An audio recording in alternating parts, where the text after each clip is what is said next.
मेरे मीठे बच्चों, तुम मुझे ईश्वर, अल्लाह, शिव, यहोवा, गॉड आदि नामों से पुकारते हो।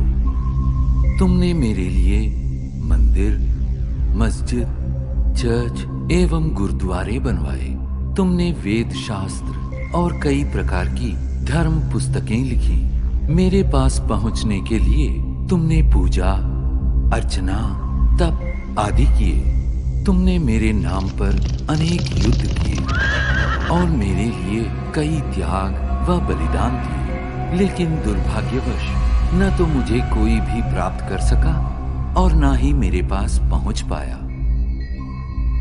वास्तव में मुझे जानने से पहले तुम्हें ये जानना और महसूस करना है कि तुम स्वयं कौन हो। तुमने अज्ञानतावश स्वयं को भौतिक शरीर मान लिया है, इसलिए तुम जाति, धर्म, रंग, भाषा व राष्ट्रीयता के नाम पर भेदभाव करते हो। स्थूल नेत्रों से दिखाई देने वाला तुम ये नश्वर शरीर नहीं हो। तुम तो अविनाशी आत्मा हो, जो भ्रिकुटी के मध्य में स्थित होकर इस शरीर को नियंत्रित करती हो। अतः स्वयं को शरीर द्वारा कर्म करने वाली आत्मा अनुभव करो।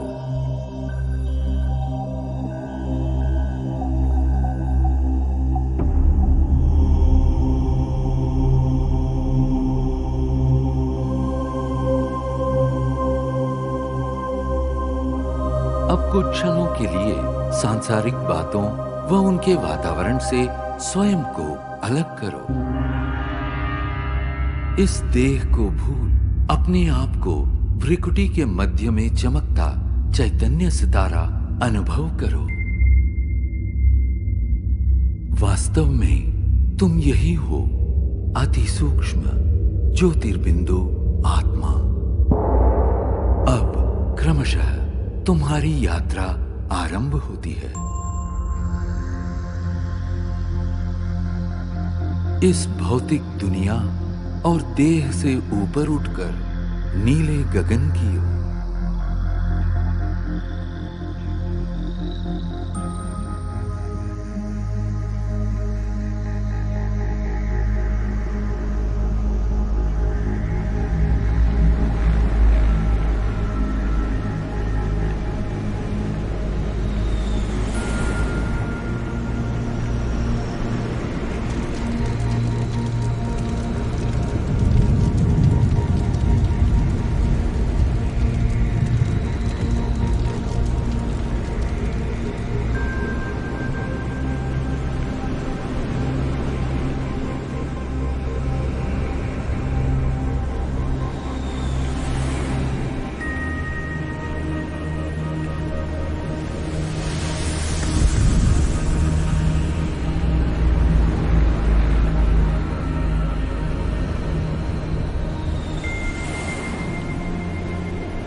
सूर्य, चंद्र, तारागणों से भी पार अब तुम एक सुनहरे प्रकाश युक्त दुनिया में पहुंच चुके हो। ये वो आत्माओं की दुनिया है जिसे ब्रह्मलोक, शांति धाम, मुक्ति धाम व परम धाम कहा जाता है। ये मधुर, शांतिपूर्ण दुनिया तुम आत्माओं का और मेरा भी मूल निवास स्थान है।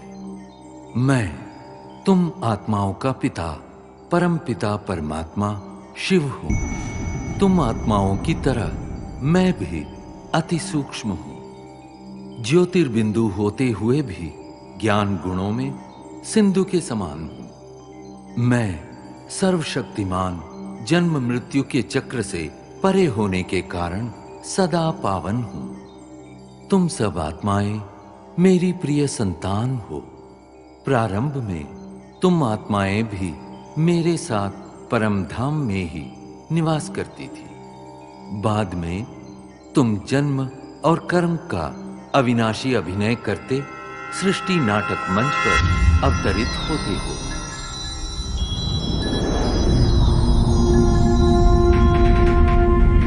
ये अनादि अविनाशी नाटक सतयुग, त्रेता युग, द्वापर युग और कलियुग 4 युगों में विभक्त है। प्रत्येक युग की अवधि समान रूप से 1250 वर्ष है और इस कारण पूरे कल्प की आयु 5000 वर्ष है। हर 5000 वर्ष में इस सृष्टि चक्र की हूबहू पुनरावृत्ति होती रहती है। कल्प के आरंभिक काल में सभी प्राणी और प्रकृति के 5 तत्व पावन थे। उस समय संसार सुख, शांति और आनंद से परिपूर्ण था।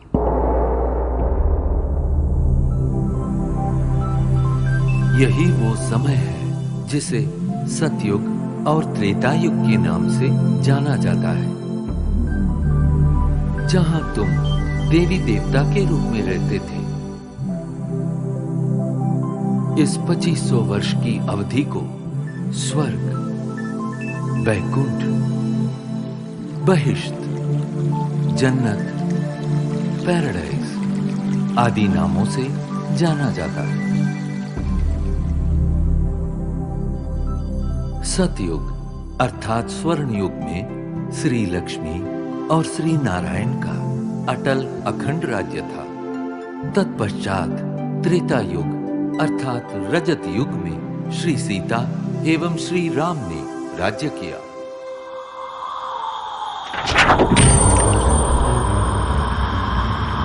द्वापर युग में देहभान के कारण तुम विकारों में प्रविष्ट हो गए और इस कारण अपनी शक्तियां खोने लगे। इस अवधि में भिन्न भिन्न धर्म पिताएं आए और अपना धर्म स्थापित किए। प्रारंभ में इन धर्मों की स्थापना सारी मानव जाति को एक सूत्र में बांधने और उनका सही मार्ग प्रदर्शन करने के लिए हुई थी। अब इस कलियुग अर्थात कलह युग में मानव मन में विद्यमान 5 विकार चरम सीमा पर है, जिनके कारण 5 तत्व प्रदूषित हो गए हैं और तुम शांति एवं खुशियों से वंचित हो गए हो। परिणामतः दुख, अशांति के दलदल से मुक्ति पाने के लिए तुम मुझे पुकारने लगे।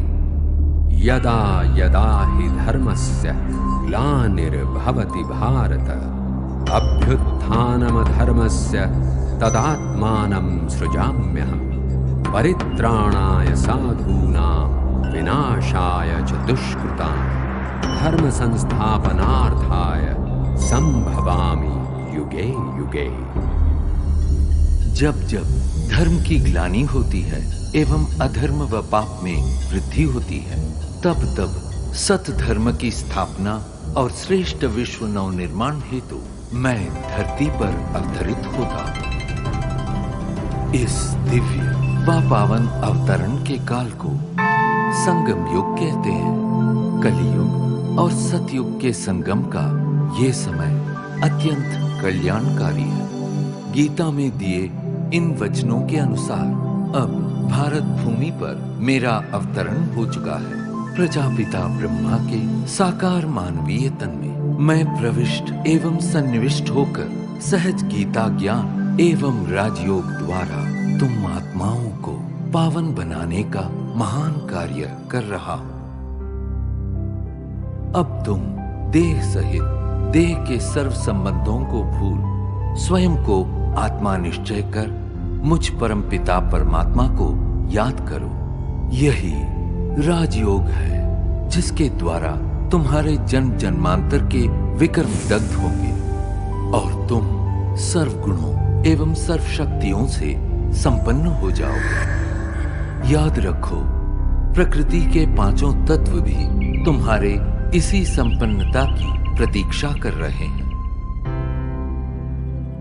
मेरे प्यारे बच्चों, मैं वही हूं जिसे तुम अनेक वर्षों से खोज रहे हो।